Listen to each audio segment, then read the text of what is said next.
Muki, oh. Tikman mo yan. Luto ng na mamaya. Ayan, oh. Rice. Ay, ka na.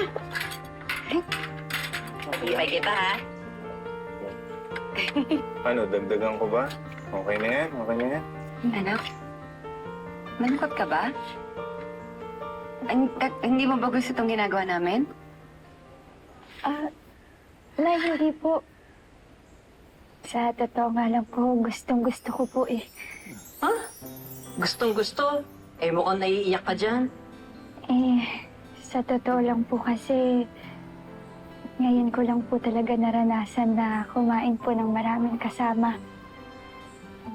First time ko din po na may nag-aasikaso po sa akin. Tsaka,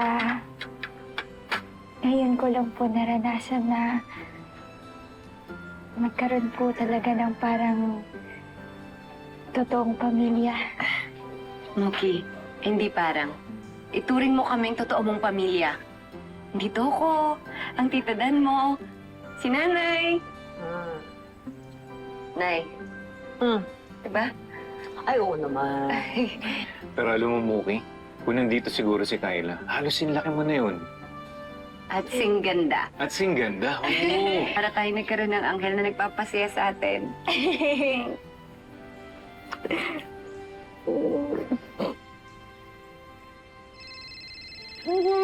Oh, di ba? Simple lang ang ulam namin, kaya masarap. Hello? Ano? Flor? Emma, magkita tayo. Ibibigay ko sa'yo yung diary ni Mookie.